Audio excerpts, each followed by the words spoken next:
بسم اللہ الرحمن الرحیم۔ اس واقعے میں آپ کو بتاؤں گی کہ اللہ تعالیٰ کے حکم سے 12,000 یہودی بندر بن گئے۔ روایت ہے کہ حضرت داؤد علیہ السلام کی قوم کے 70,000 آدمی عقبہ کے پاس سمندر کے کنارے ایلا نامی گاؤں میں رہتے تھے۔ یہ لوگ بڑی فراخی اور خوشحالی کی زندگی بسر کرتے تھے۔ اللہ تعالیٰ نے ان لوگوں کا اس طرح امتحان لیا کہ سینچر کے دن مچھلی کا شکار ان لوگوں پر حرام فرما دیا اور ہفتے کے باقی دنوں میں شکار حلال فرما دیا، مگر اس طرح ان لوگوں کو آزمائش میں مبتلا فرما دیا کہ سینچر کے دن بے شمار مچھلیاں آتی تھیں اور دوسرے دنوں میں نہیں آتی تھیں۔ تو شیطان نے ان لوگوں کو یہ ہیلا بتا دیا کہ سمندر سے کچھ نالیاں نکال کر خشکی میں چند حوض بنا لو، اور جب سینچر کے دن ان نالیوں کے ذریعے مچھلیاں حوض میں آ جائیں تو نالیوں کا منہ بند کر دو اور اس دن شکار نہ کرو، بلکہ دوسرے دن آسانی کے ساتھ ان مچھلیوں کو پکڑ لو۔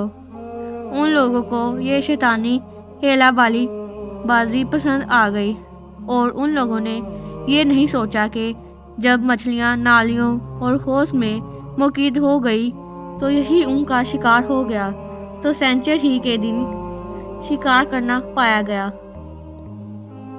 ان لوگوں کے لیے حرام تھا۔ اس موقع پر ان یہودیوں کے 3 گروہ ہو گئے۔ کچھ لوگ ایسے تھے جو شکار کے اس شیطانی ہیلا سے منع کرتے رہے اور ناراض و بیزار ہو کر شکار سے باز رہے۔ نمبر 2، کچھ لوگ اس کام کو دل سے برا جان کر خاموش رہے، دوسروں کو منع نہ کرتے تھے، بلکہ منع کرنے والوں سے یہ کہتے تھے کہ تم لوگ ایسی قوم کو کیوں نصیحت کرتے ہو جنہیں اللہ تعالیٰ ہلاک کر دینے والا یا سخت سزا دینے والا ہے۔ اور کچھ وہ سرکش و نافرمان لوگ تھے جنہوں نے حکم خداوندی کی اعلانیہ مخالفت کی اور شیطان کی ہیلا بازی کو مان کر سینچر کے دن شکار کر لیا اور ان مچھلیوں کو کھایا اور بیچا بھی۔ جب نافرمانوں نے منع کرنے کے باوجود شکار کر لیا تو منع کرنے والی جماعت نے کہا کہ اب ہم ان معصیت کاروں سے کوئی میل ملاپ نہ رکھیں گے۔ چنانچہ ان لوگوں نے گاؤں کو تقسیم کر کے درمیان میں ایک دیوار بنا لی اور آمد رفت کا ایک الگ دروازہ بھی بنا لیا۔ حضرت داؤد علیہ السلام نے غضبناک ہو کر شکار کرنے والوں پر لعنت فرما دی۔ اس کا اثر یہ ہوا کہ ایک دن خطا کاروں میں سے کوئی باہر نہیں نکلا، تو انہیں دیکھنے کے لیے کچھ لوگ دیوار پر چڑھ گئے تو کیا دیکھا کہ وہ سب بندر کی صورت میں مسخ ہو گئے ہیں۔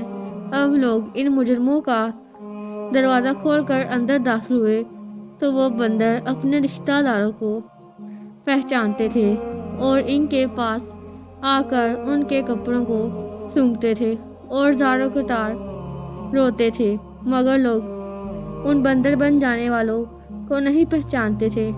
ان بندر بن جانے والوں کی تعداد 12,000 تھی۔ یہ سب 3 دن تک زندہ رہے اور اس درمیان میں کچھ بھی کھا پی نہ سکے، بلکہ یوں ہی بھوکے پیاسے سب کے سب ہلاک ہو گئے۔ شکار سے منع کرنے والا گروہ ہلاکت سے سلامی رہا، اور صحیح کو یہ ہے کہ دل سے برا جان والے خاموش رہنے والوں کو بھی اللہ نے ہلاکت سے بچا لیا۔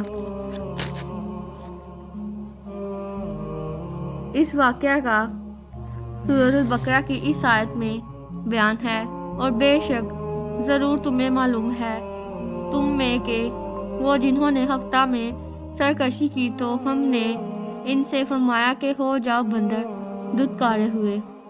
ان سے حال پوچھو اس بستی کا کہ دریا کنارے تھی، جو وہ ہفتے کے بارے میں حد سے بڑھتے، جب ہفتے کے دن ان کی مچھلیاں پانی پر تیرتی ان کے سامنے آتی اور جو دن ہفتے کا نہ ہوتا نہ آتے۔ اس طرح ہم انہیں آزماتے تھے ان کی بے حکمی کے سبب۔ اور جب ان میں سے ایک گروہ نے کہا، کیوں نصیحت کرتے ہو ان لوگوں کو جنہوں نے اللہ ہلاک کرنے والا ہے یا انہیں سخت عذاب دینے والا ہے، بولے تمہارے رب کی حضور معذرت کو اور شاید انہیں ڈر ہو۔ پھر جب وہ بلا بیٹھے جو نصیحت انہیں ہوئی تھی ہم نے بچا لیے، وہ برائی سے منع کرتے تھے اور ظالموں کو برے عذاب میں پکڑا بدلہ ان کی نافرمانی کا۔ پھر جب انہوں نے ممانعت کے حکم سے سرکشی کی ہم نے ان سے فرمایا، ہو جاؤ بندر دھتکارے ہوئے۔